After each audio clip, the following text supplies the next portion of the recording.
Salut et bienvenue sur Cybermatic. Aujourd'hui, nouveau tuto sur Power Apps dans lequel je te montre comment récupérer les éléments d'une liste, mais encadrés dans des dates que tu définis.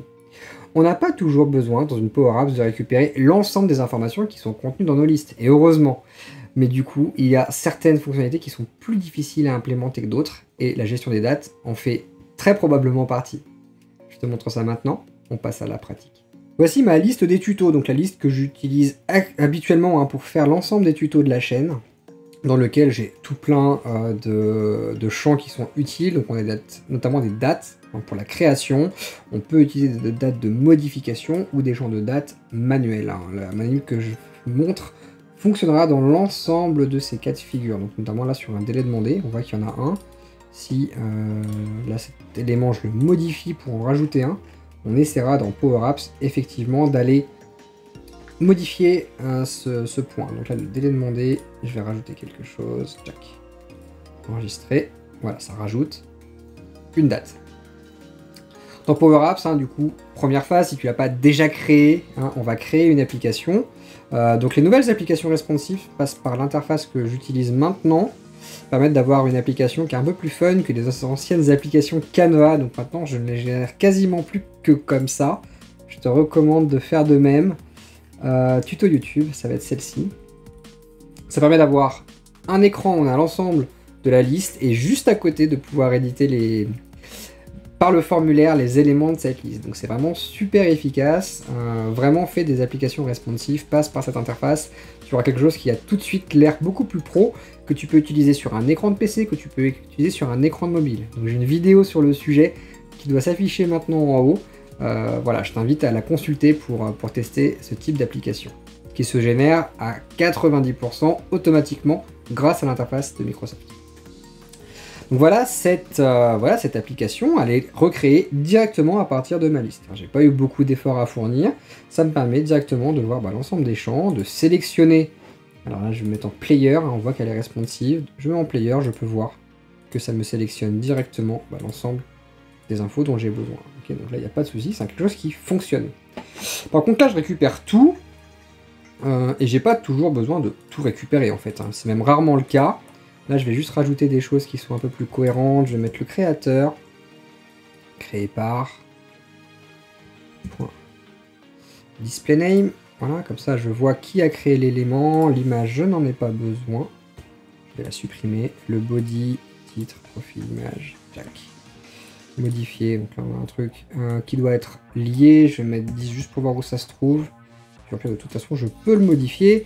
À l'intérieur également, là, je vais rajouter une étiquette de texte dans laquelle je vais mettre la date, parce que je vais vouloir jouer avec les dates de création. Donc là, créer. Voilà, et là j'ai la date qui tombe. Okay, donc elle est brute, il n'y a pas de retraitement, mais c'est pas l'objet du tuto que de retraiter pile poil la galerie. D'accord. Donc ce qui est important de savoir, c'est que effectivement, on a une app responsive dans laquelle très facilement on a une galerie qui s'est mise à jour. Okay, donc là, il y a beaucoup de Dimitri. Il y a quasiment que Dimitri qui est en création. On peut regarder, je crois qu'il y a une personne affectée également, ça c'est sympa. Si on veut faire un filtre sur autre chose, ouais c'est ça, c'est le vendeur. Si je voulais pas le créateur mais le vendeur, c'est pas très difficile à modifier. On va aller sur le texte, le texte. Texte, c'est le vendeur. Point.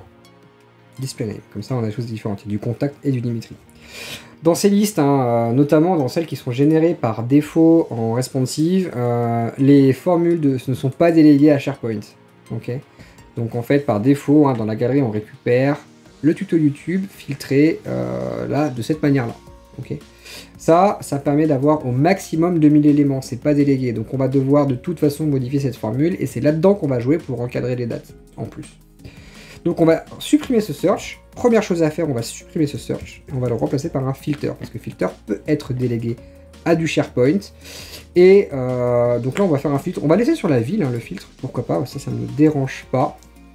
Par contre on va devoir le mettre dans un star Swiss, la formule de recherche qui marche avec de la liste SharePoint.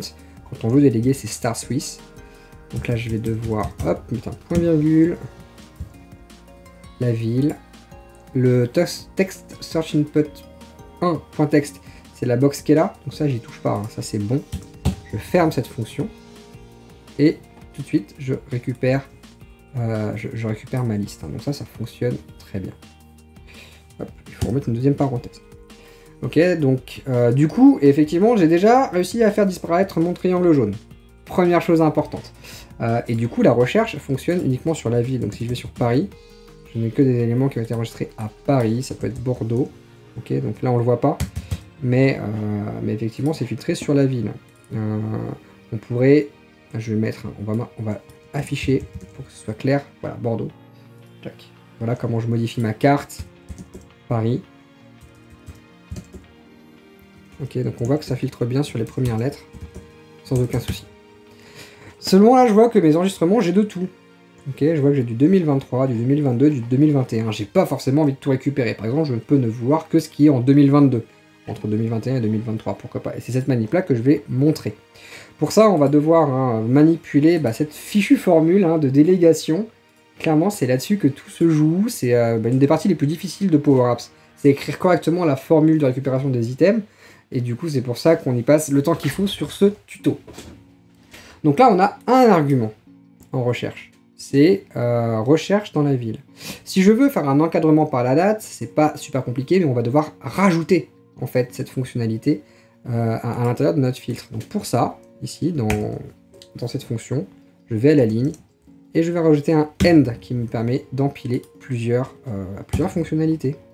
Ok, donc bien mettre en forme le texte au fur et à mesure, ça permet d'avoir les écarts et de s'y retrouver quand on écrit les formules. Moi, j'en suis un friand utilisateur.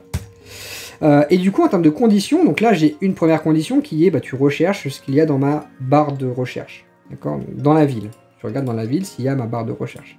Mais je vais également lui spécifier tous les éléments qui sont supérieurs à une date précise. Donc là, au 31 décembre de 2021, pour avoir le début de 2022. Pour ça, on va rentrer la condition est supérieure à date. Alors, bien mettre la fonction date pour que ça puisse fonctionner. On met l'année. Bien entre crochets. 12. 3,31. Et je ferme la parenthèse. Et je mets aussi un point virgule pour spécifier qu'on est sur la première condition. Ok, donc là, voilà, je le remets en forme. Et je peux voir que je n'ai plus du tout de 2021. Tous les 2021 sont partis parce que j'ai spécifié cette première condition, à laquelle peut s'ajouter une recherche. Ok, si je marque quelque chose dans la recherche, j'ai Paris, mais que pour des éléments qui sont supérieurs à 2021. Ok, on est sur 2022, 2023. J'ai bien réussi à supprimer tout ce que j'avais avant. Pareil, si je veux pas de 2023, je vais rajouter, c'est la même technique au final qu'on va utiliser.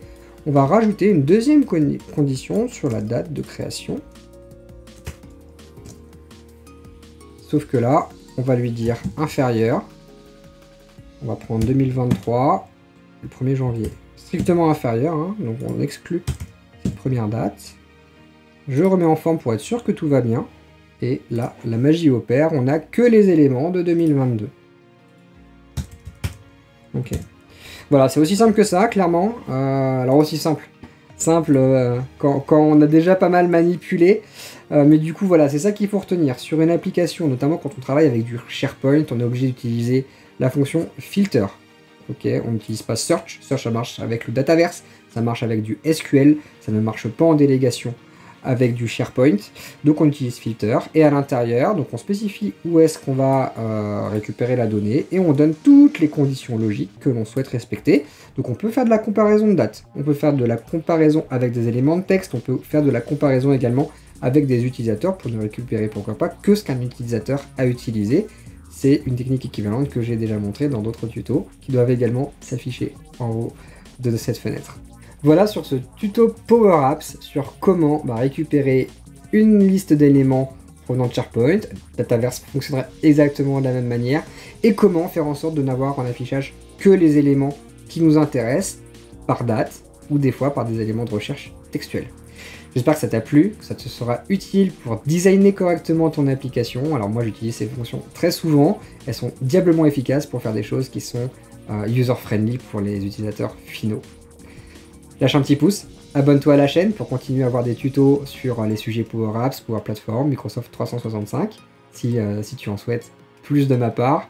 Également, on va commencer à traiter du Adobe Cloud sur la partie documents. Donc si tu as besoin de tips sur cette suite logicielle, sur cette chaîne, tu seras servi dans les semaines qui viennent.